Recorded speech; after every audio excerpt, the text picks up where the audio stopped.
Tervist!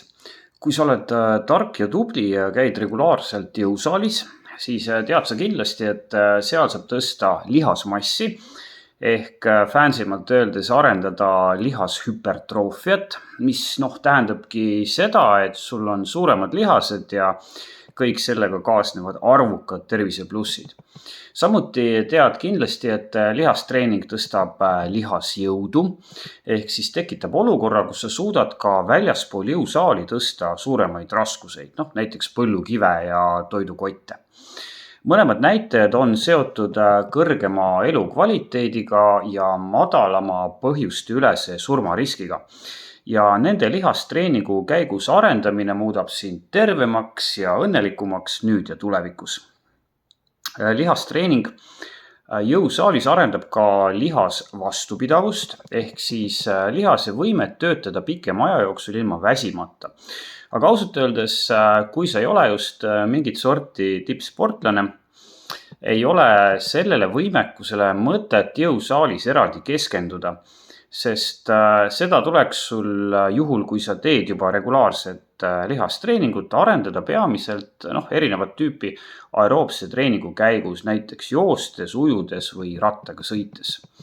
Jõusaalis treenitav võimekus, mille olemasolust paljud inimesed ehk isegi ei ole teadlikud, aga mida tuleks kindlasti vähemalt teatud inimestel eraldi arendada, on lihasvõimsus ehk siis plahvatuslik jõud, ehk siis võimekus tõsta suuri raskuseid lühikese aja jooksul ehk siis plahvatuslikult.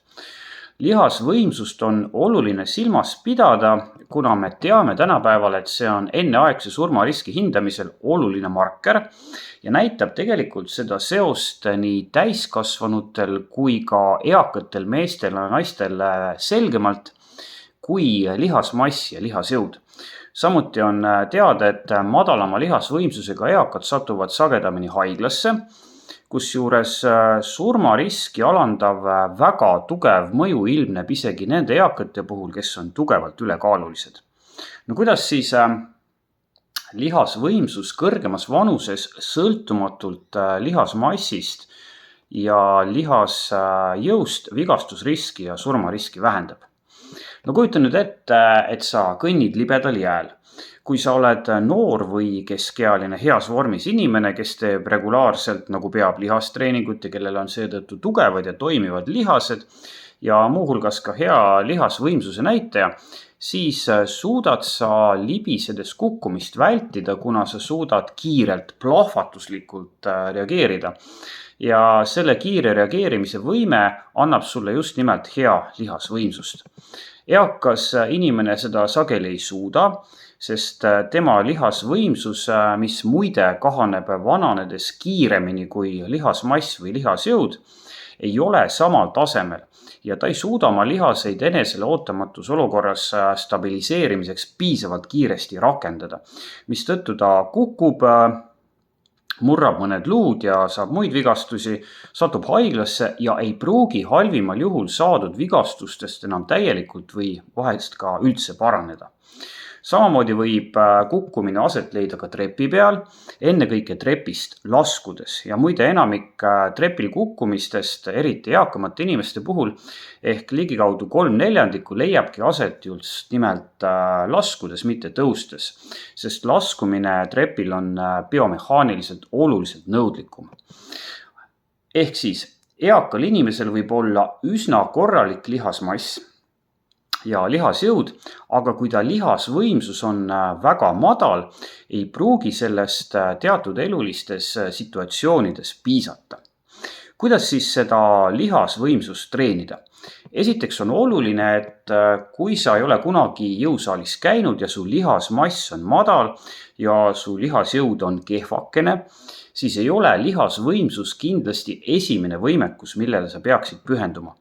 Esmalt ma soovitan vähemalt pool aastat või isegi enam teha regulaarselt klassikalist lihastreeningut, ehk siis harjutusi vabade raskuste või jõumasinatega jõusaalis, et su lihased ja luud ja liigesed ja sidekude oleksid piisavalt heas konditsioonis, sest kui sul lihaseid ja lihasjõudu ei ole, no siis ei ole ka võimalik lihasvõimsust tekitada.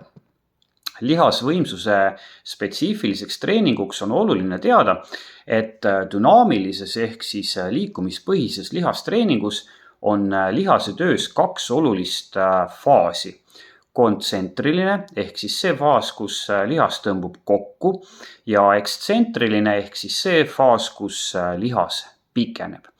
Näiteks biitsepsi kõverduse puhul on kontsentriline see harjutuse osa, kus raskus liigub üles ja su biitseps läheb kenasti punni. Ja ekstsentriline see harjutuse osa, kus raskus liigub allapoole ja lihas pikeneb. Kui sa treenid jõumasinal istudes reie 4 pea lihast ehk siis reie eesmist osa, siis on kontsentriline see harjutuse osa, kus jalad liiguvad alt ülesse ja ekstsentriline see harjutuse osa, kus jalad liiguvad alla algasendisse.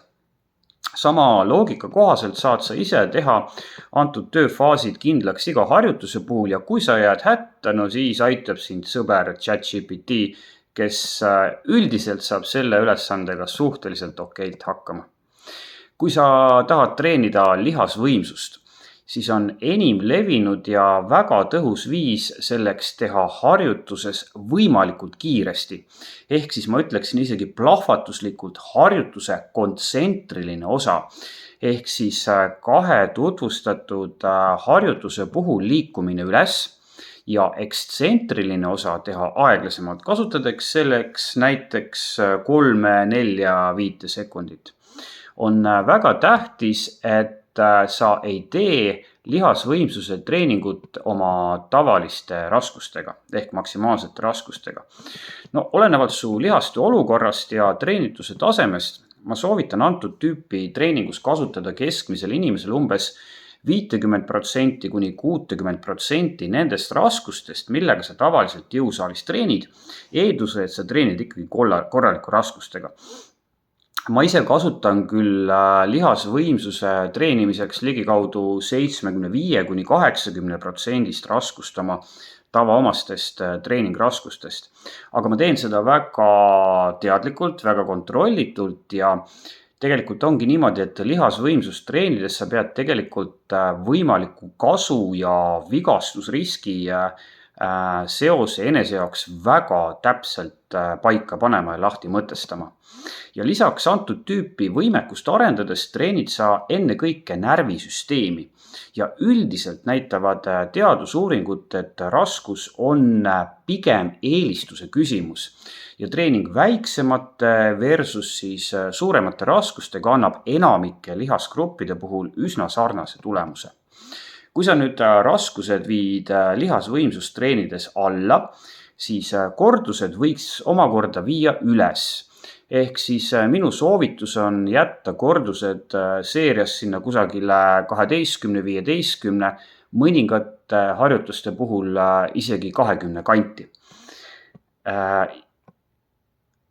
No, nende 2 näitaja vahele võiks siis kordused jääda. Ideaalis võiks lihasvõimsust treenida eraldi jõusaali külastuse käigus. No näiteks, kui sa käid jõusaalis 2 korda nädalas, siis sa võiksid lisada 1 külastuse spetsiaalselt lihasvõimsuse treenimiseks. Kui sa seda teha ei saa, aga tahad ikkagi lihasjõule tähelepanu pöörata, siis ma soovitan teha lihasvõimsuse harjutused jõusaalis enne ja tavalised lihasmassile ja lihasjõule suunatud harjutused pärast. Ja kindlasti, mis on ka väga oluline, on funktsionaalsuse seisukohast palju olulisem arendada alakeha suurte lihaste lihasvõimsust. Ja muud lihasgrupid ehk siis peamiselt ülakeha võiksid sa ette võtta siis, kui see sulle treeningplaani mahub. Funktsionaalse lihasvõimsuse säilitamisel ja parandamisel aitavad kaasa ka erinevad plüomeetrilised harjutused, ennekõike näiteks kastile hüpped ja hüpped paigal lisaraskustega, aga eriti 60+ vanuses oleksin ma nendega ikkagi üsna ettevaatlik. Ja ma soovitan väga, et kui sa oled huvitatud selliste harjutuste lisamisest oma treeningkavasse, siis sa peaksid tegelikult seda arutama mõne asjaliku personaaltreeneriga. Millises vanuses inimene peaks lisama oma lihastreeningusse lihasvõimsuse arendamise? Sellele ei ole olemas ühest ja kindlat vastust, sest see oleneb tegelikult suuresti sellest, milline on su füüsiline vorm ja milliseid muid treeninguid sa lisaks lihastreeningule teed. Ma ise näiteks sain hiljuti 50 ja siiamaani ma ei ole jõusaalis eraldi lihasvõimsust treeninud, aga vaikselt oleme nüüd hakanud sellele mõtlema ja ka lihasvõimsuse treeningu elemente oma jõusaali kavadesse lisama. Aga kindlasti peaksid sa lihasvõimsusele tähelepanu pöörama ja seda eraldi treenima 65+ vanuses. Sest siis on sul sellest kõige rohkem võita ja sellest, kui sa selliseid harjutusi ei tee, paraku ka kõige rohkem kaotada. Jõusaalis näeme!